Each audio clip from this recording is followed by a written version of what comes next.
My brother Brandon's always been my rock. His 35th birthday was going to be epic. I saved $20,000 over 18 months for a Nashville trip to see his favorite 90s rock band with VIP tickets. I pictured his grin, front row. But that Thursday at my parents' Seattle house, Dad's words cut deep. "We all agreed you're not welcome at Brandon's birthday party," he said, cold and smug. Betrayal sank in. Did Brandon really go along with this? I stormed out, heart-pounding, questioning everything I thought I knew about my family. Family ever let you down like this? Spill your story below? Jessica sped away from her parents' house, David's words burning in her ears. "You're not welcome at Brandon's birthday party." Seattle's drizzle smeared the windshield, matching the blur in her mind. How could Brandon, her closest ally, agree to this? Her hands gripped the wheel knuckles white as she replayed the past 18 months. The Nashville plan had been her obsession, a gift to cement her bond with her brother. Looking back, signs of trouble had been there, subtle at first, then glaring, but she'd brushed them off, convinced family loyalty would win out. It started last spring at a Capitol Hill dive bar. Brandon, nursing a beer, couldn't stop talking about SoundPulse, a 90s rock band he'd idolized since high school. Their reunion tour was hitting Nashville, a once-in-a-lifetime show. Jessica saw the spark in his eyes, the same one from when they'd sneak out to concerts as teens. That night, she decided for his 35th birthday, she'd make it happen. Not just tickets, but the full deal: VIP passes, a private after-party, the works. She'd saved $20,000, squirreling away every bonus from her marketing job, skipping vacations, eating instant noodles to fund it.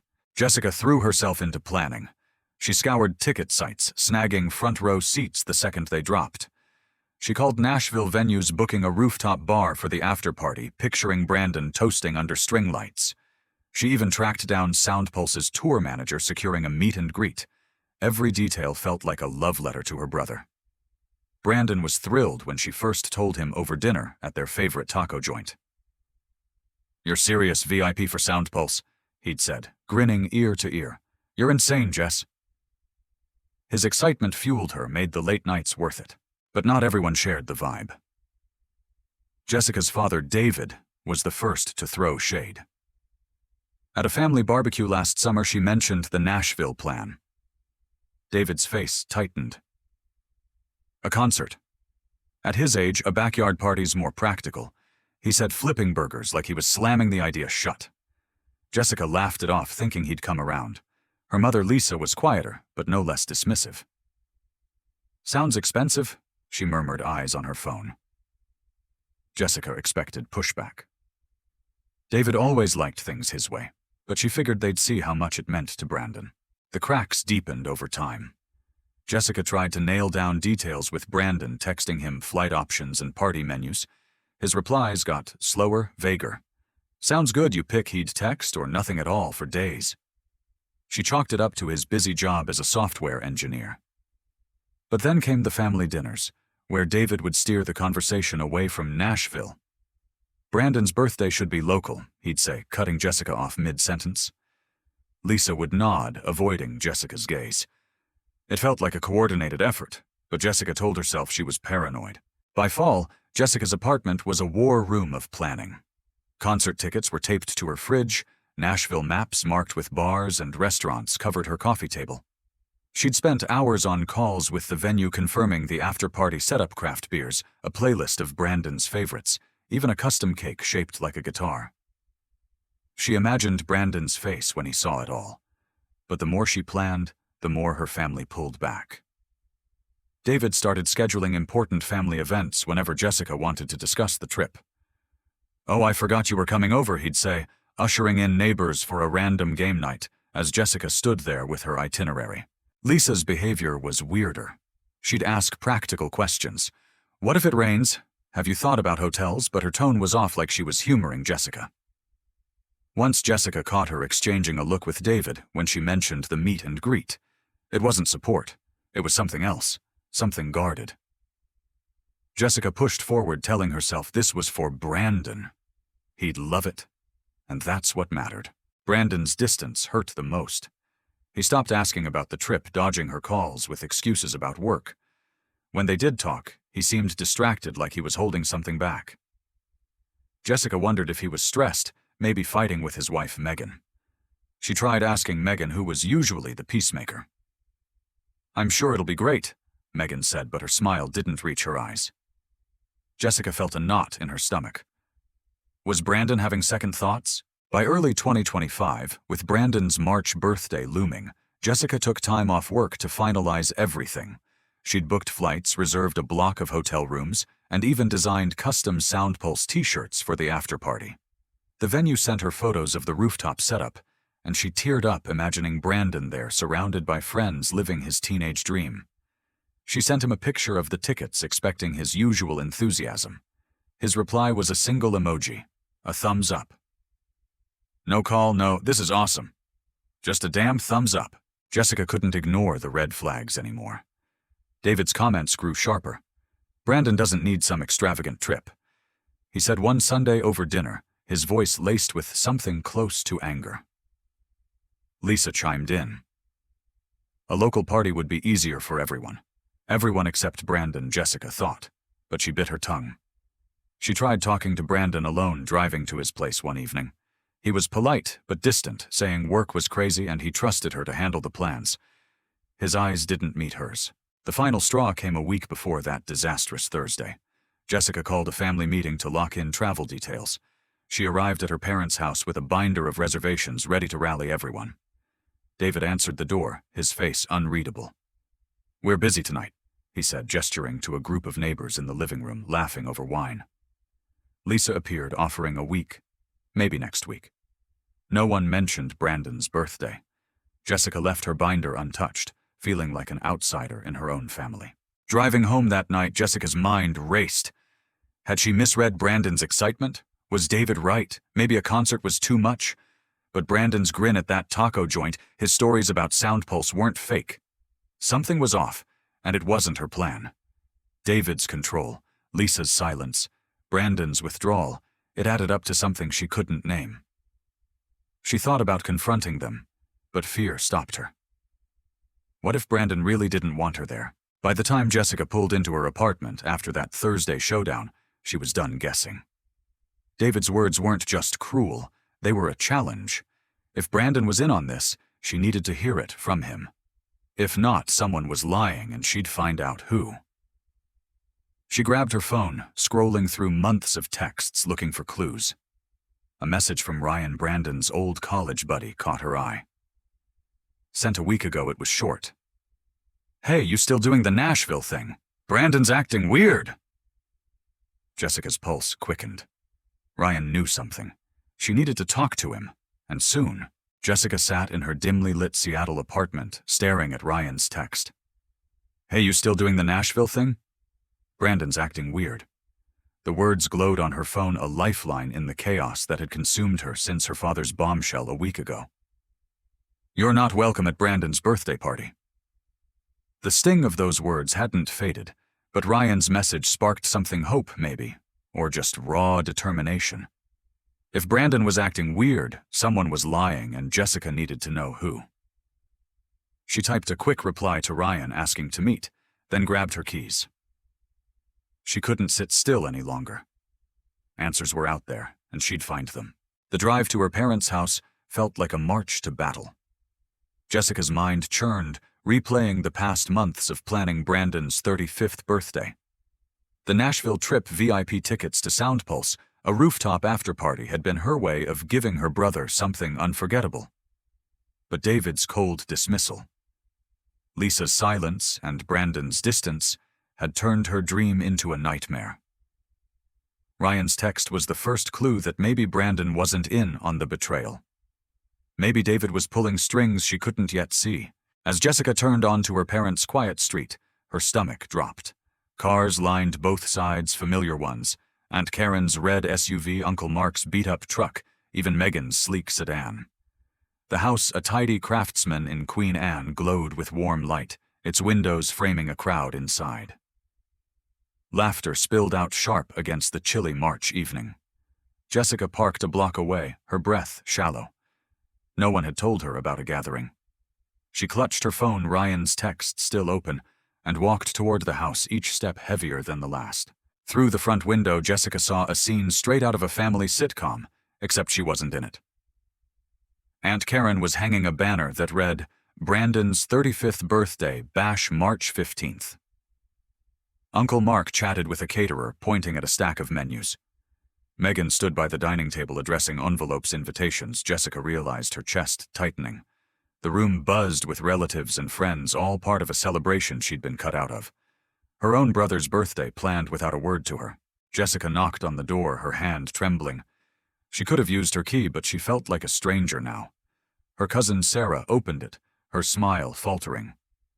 "Jess, didn't know you were coming." The chatter inside paused, heads turning.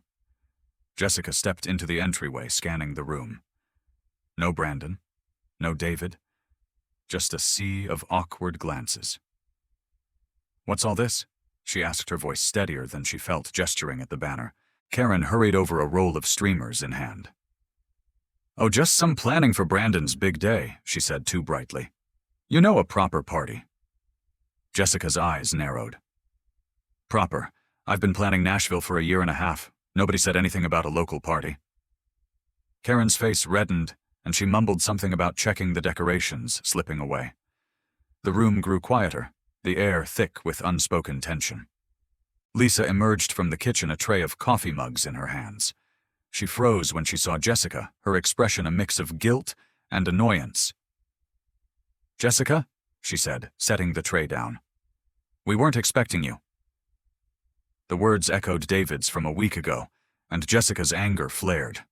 Clearly, she snapped. "What's going on? Why's everyone here planning Brandon's birthday without me?" Lisa hesitated, glancing toward the hallway. "It's just a family thing," she said, her voice low. "We thought a local party would be best." Jessica's jaw tightened. Best for who? Brandon was stoked about Nashville. "I've got tickets, a venue, everything." Lisa's eyes darted away, and Jessica caught it, the same guarded look from months ago. "Where's Brandon?" she demanded. "And where's Dad?" Before Lisa could answer, David appeared from the study, his presence filling the room. His face was calm, but his eyes were steel. "Jessica," he said, his tone clipped. "This isn't a good time." The relatives shifted uncomfortably, pretending to focus on their tasks. Jessica stood her ground. "Not a good time.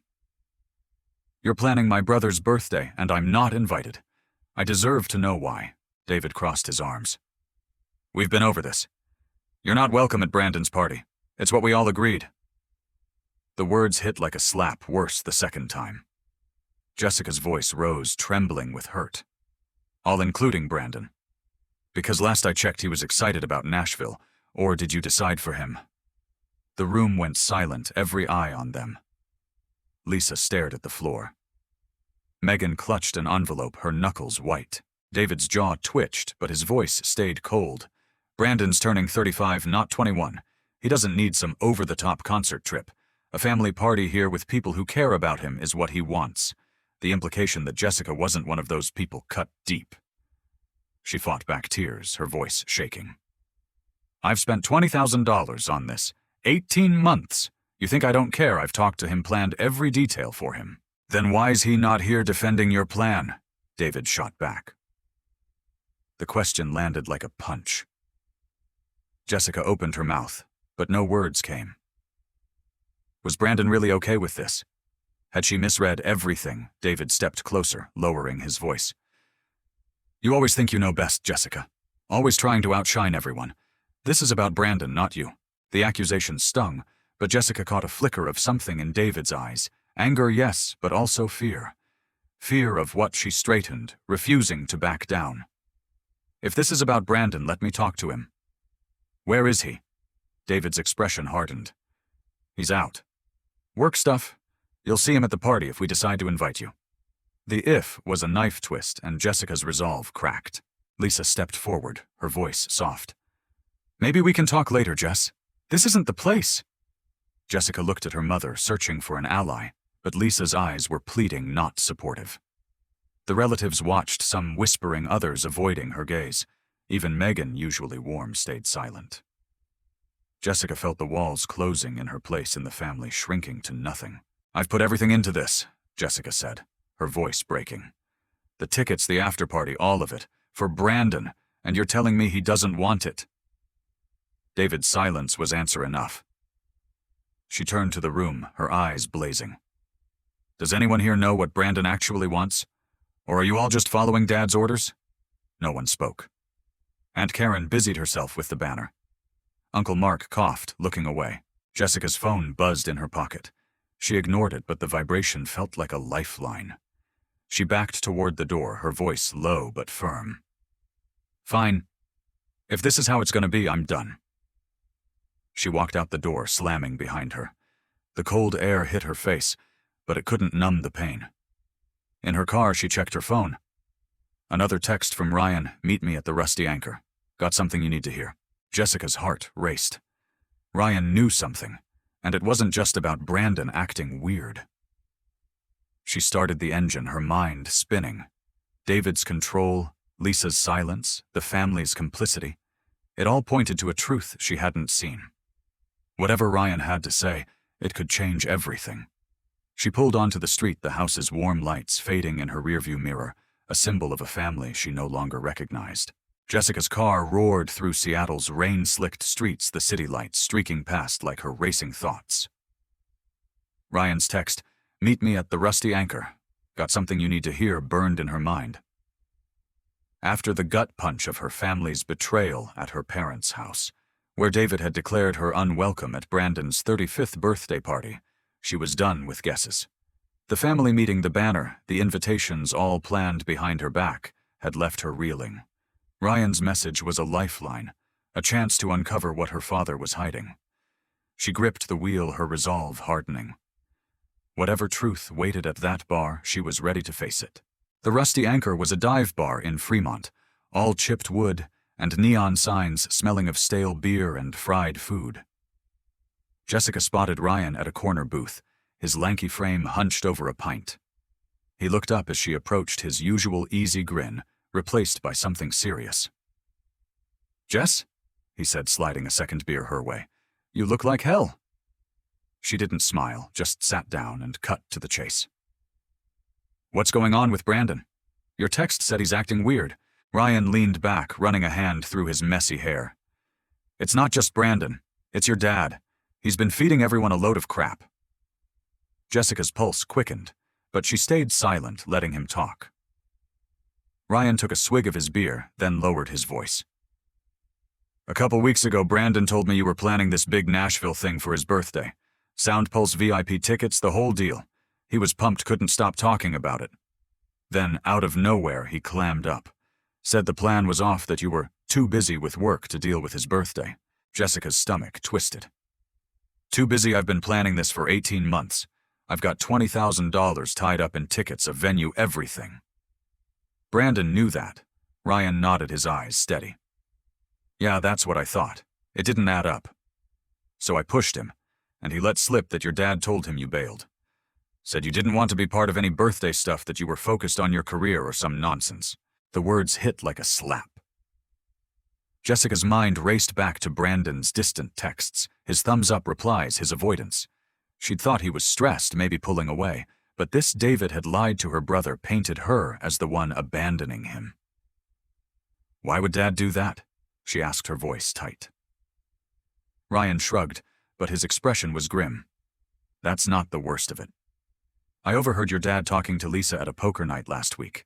He was bragging about using some family savings to throw this perfect party for Brandon. Said it'd show everyone who's really in charge." Jessica froze, her beer untouched. Family savings. She'd contributed to that account for years, a shared fund for emergencies or big moments like her parents' anniversary trip or Brandon's wedding. "He used our money," she said, her voice rising. Ryan nodded. Sounded like it. "And he made it clear he didn't want your Nashville plan stealing his thunder. Said it was overkill, and you were trying to make him look bad." The pieces clicked together, sharp and ugly. David hadn't just excluded her. He'd sabotaged her relationship with Brandon, lied to the family, and dipped into their savings to fund his own vision of Brandon's birthday. Jessica's hands clenched into fists. "He told everyone, 'I'm not welcome,'" she said, her voice low but shaking. "And now you're saying he lied to Brandon about me. Why, what's his deal?" Ryan sighed, swirling his beer. "My guess control. Your dad's always been the one calling the shots. You planning something this big, something Brandon was so excited about it threatened him. He couldn't let you have that win. Jessica's mind flashed to David's cold smirk at the family meeting, his accusation that she was trying to outshine everyone. It wasn't just about the party, it was personal. She pulled out her phone, scrolling to Brandon's last message, a curt talk later from days ago. I need to tell Brandon she said more to herself than Ryan.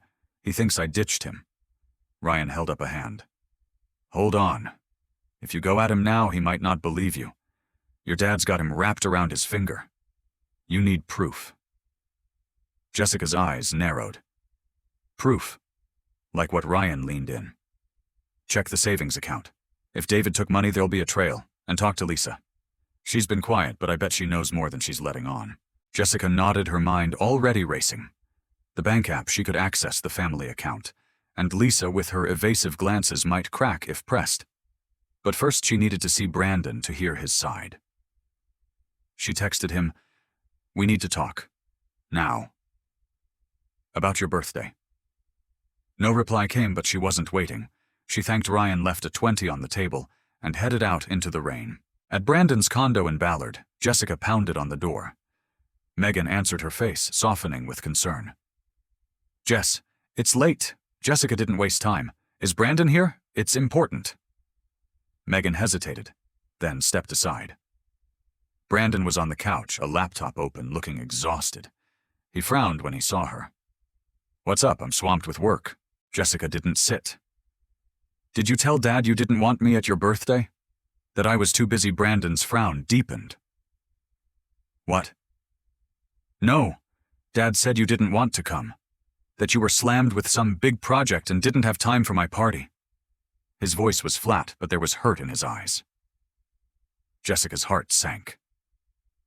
"Brandon, that's a lie. I've been planning Nashville for you. SoundPulse VIP tickets and after-party. I've spent $20,000. Dad's the one who said I'm not welcome." Brandon's face shifted, shock, then anger. "You're serious? Nashville's still on." He stood pacing.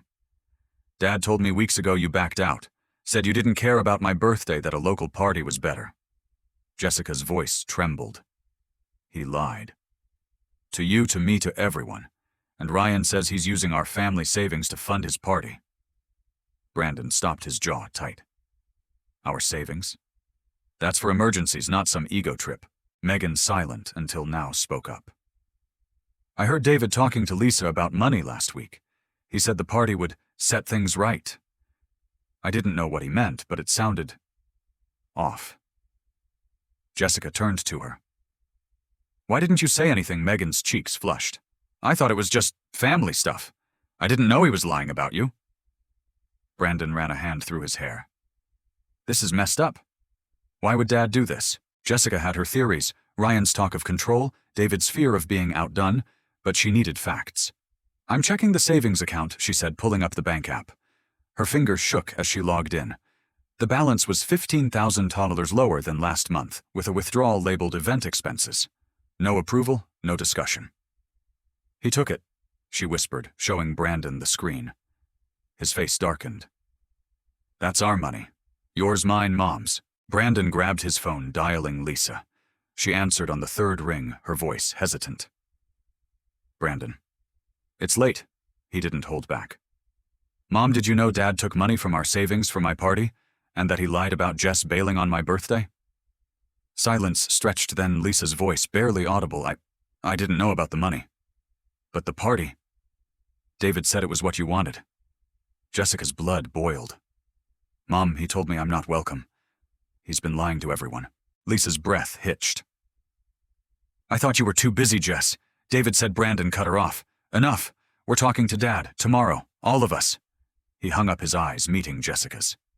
"I'm sorry, Jess. I should have asked you directly." She nodded, too raw to speak. The betrayal was David's, but Brandon's belief in the lie hurt almost as much. As Jessica drove home, the rain had stopped, but the storm inside her raged. David's lies, the stolen money, the fractured family, it was all out now. Tomorrow they'd face him, and he wouldn't be able to hide. Whatever came next, Jessica knew one thing: she and Brandon were on the same side again, and that was worth fighting for. Jessica stood outside the upscale Seattle restaurant, her breath visible in the crisp March air. The glass doors of the harbor grill reflected the city's skyline, but inside a different kind of storm was brewing. Last night's revelations. David's lies about her abandoning Brandon's birthday, his unauthorized withdrawal from the family savings, had solidified her resolve.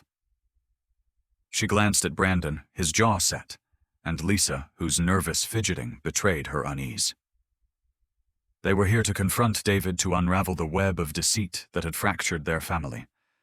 The truth was out, but facing him would be the real test. Inside the restaurant buzzed with early dinner patrons, the clink of glasses mingling with soft jazz.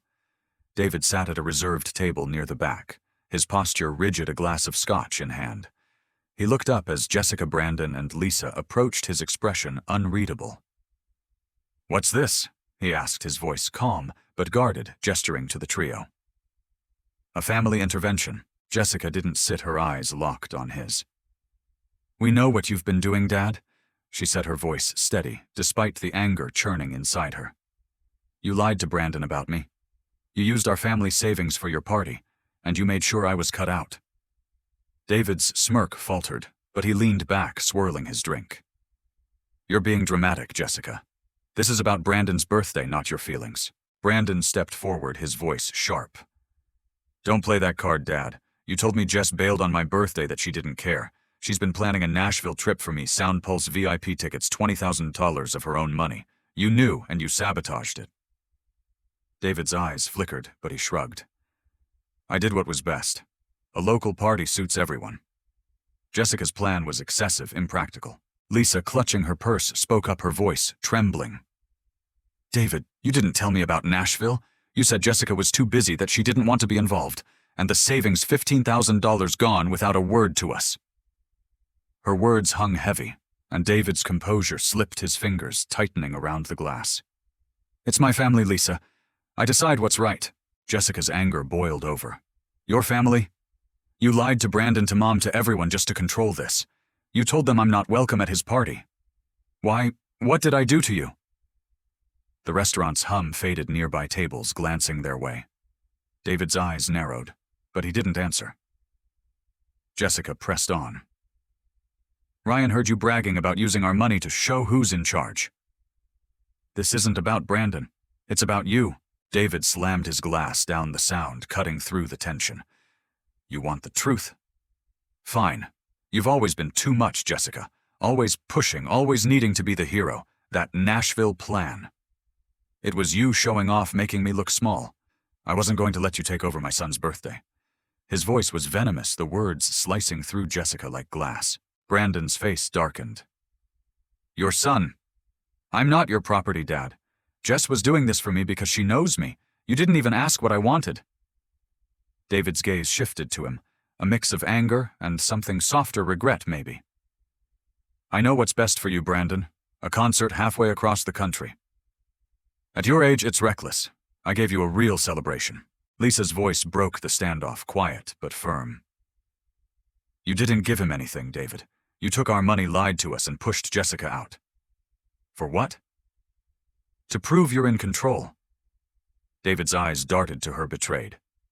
"You're siding with them after everything I've done for this family." Lisa shook her head, tears brimming. "You've hurt us, David.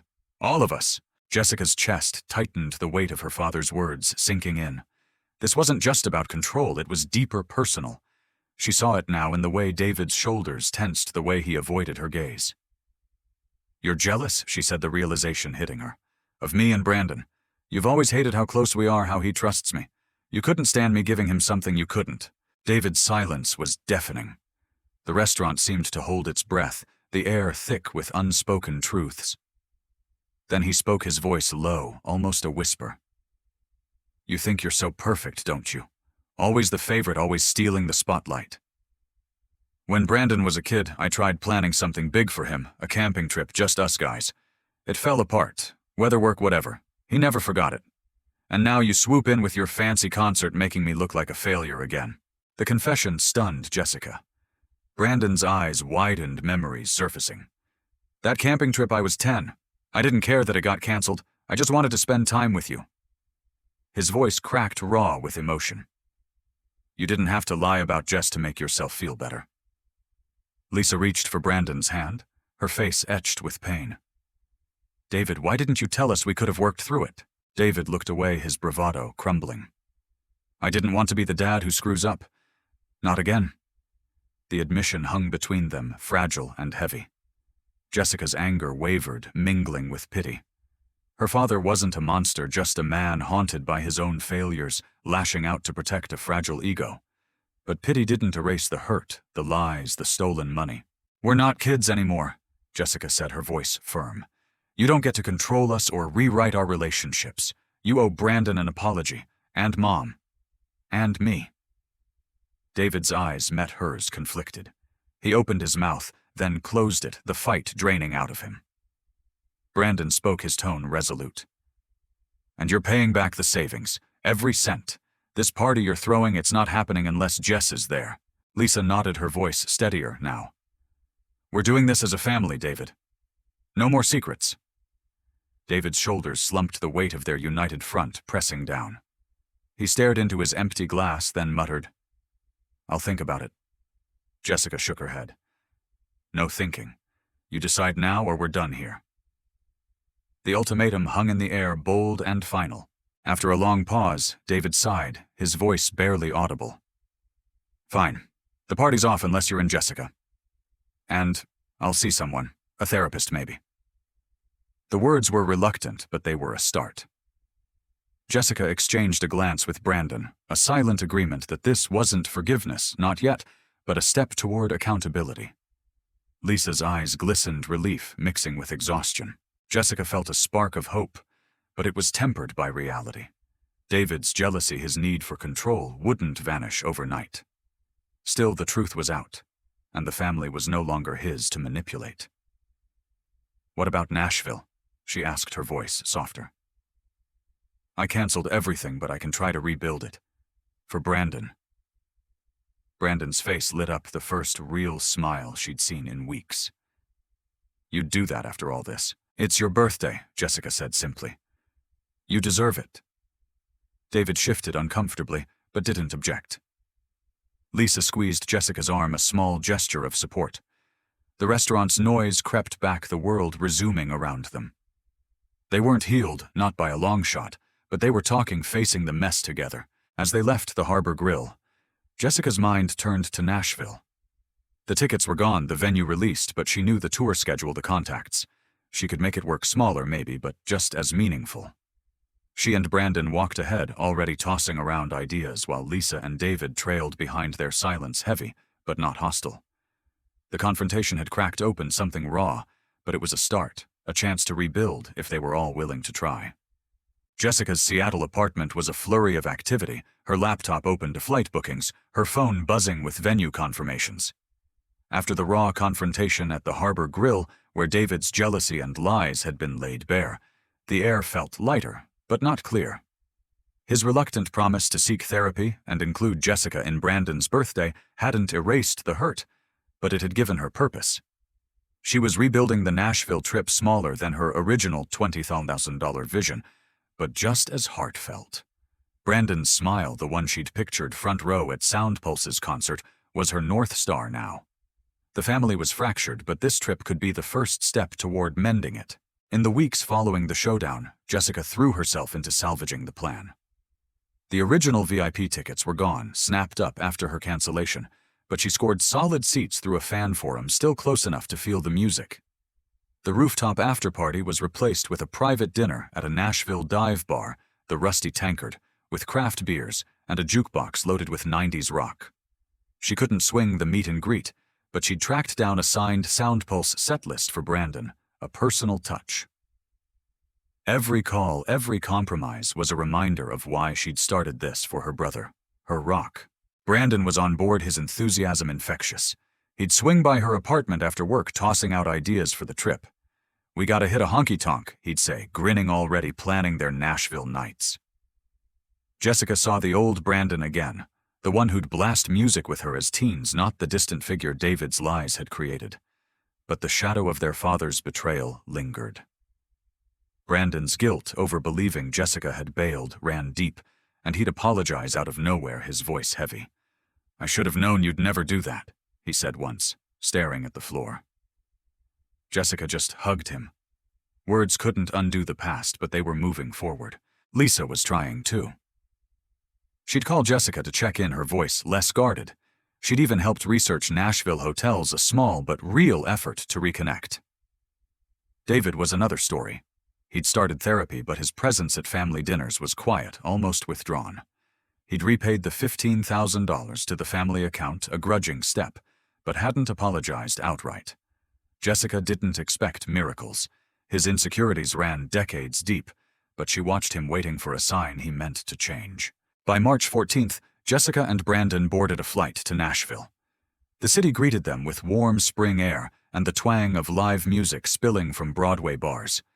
They checked into a boutique hotel downtown, its neon-lit lobby buzzing with tourists. Jessica felt a thrill not just for the concert, but for what this trip meant. It was hers and Brandon's, free from David's control, a celebration of their bond. Brandon slung his bag over his shoulder, grinning. "This is going to be unreal, Jess." The SoundPulse concert was the next night at a packed amphitheater under a starry sky. Jessica and Brandon stood shoulder to shoulder in the crowd, the bass vibrating through them as the band tore into their set. Brandon sang along, his voice hoarse, his grin unstoppable. Jessica watched him, her heart full. This was the moment she'd planned, for the one David had tried to steal.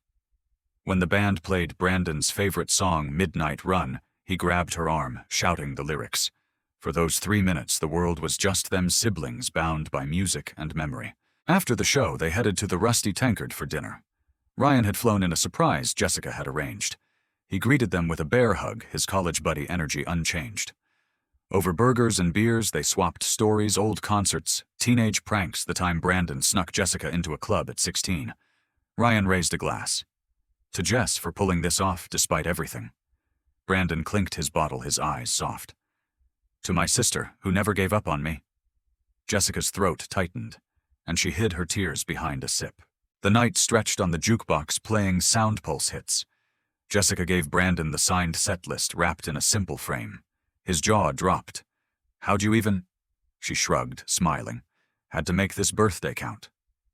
He hugged her long and tight, whispering, "Thank you, Jess. For all of it." In that moment, the months of planning the family drama, David's betrayal, it all felt worth it. Back in Seattle, the family gathered for a quiet birthday dinner at Brandon's favorite steakhouse. No banners, no extended relatives, just Jessica, Brandon, Lisa, David, and Megan. The contrast to the secret party Jessica had crashed months ago was stark. David was subdued, his usual commanding presence muted. Lisa spoke more, sharing stories of Brandon as a kid, her laughter genuine. Megan, ever the peacemaker, kept the mood light, teasing Brandon about his concert air guitar moves. Jessica watched David closely. He'd been in therapy twice a week, and Lisa said he was opening up slowly. At one point, he cleared his throat, his voice low. "I messed up," he said, eyes on his plate. "With the party, the money, all of it. I'm sorry." The words were clumsy, but real. Jessica's anger didn't vanish, but it softened just a fraction. Brandon nodded, his expression guarded but open. "Just keep working on it, Dad," he said. Lisa reached for David's hand, a small gesture of hope. The dinner wasn't perfect. There were still silences, still wounds too fresh to heal fully. But it was honest, a far cry from the facade David had once orchestrated. Jessica felt a cautious optimism, a sense that they were building something new, not the family they'd been, but one grounded in truth. Over the next year, the Miller family reshaped itself. David stuck with therapy, confronting his need for control. He and Lisa started couples counseling, their marriage strained but not broken. Jessica and Brandon grew closer, their Nashville trip a touchstone they'd revisit over beers, laughing about the jukebox and Ryan's terrible dance moves. Jessica's relationship with Lisa deepened, built on small, real moments, coffee dates, honest talks. David was harder. Forgiveness wasn't there yet, but Jessica could sit across from him at family dinners without feeling like an outsider. For Brandon's 36th birthday, they returned to the Rusty Tankard, now a Nashville tradition. The jukebox played Midnight Run, and Brandon pulled Jessica onto the dance floor, their laughter echoing. Lisa and Megan joined, while David watched, a faint smile breaking through. The scars of the past year were still there, visible in quiet moments. But so was resilience, the family's ability to rebuild imperfectly, but authentically. As Jessica drove home to Seattle weeks later, the city's lights blurred through her windshield, much like that night she'd fled her parents' house. But this time, the ache was different. Not betrayal, but gratitude. The journey hadn't been what she'd planned, but it had led her here to a family learning to choose honesty over control, love over pride. It wasn't perfect, but it was theirs.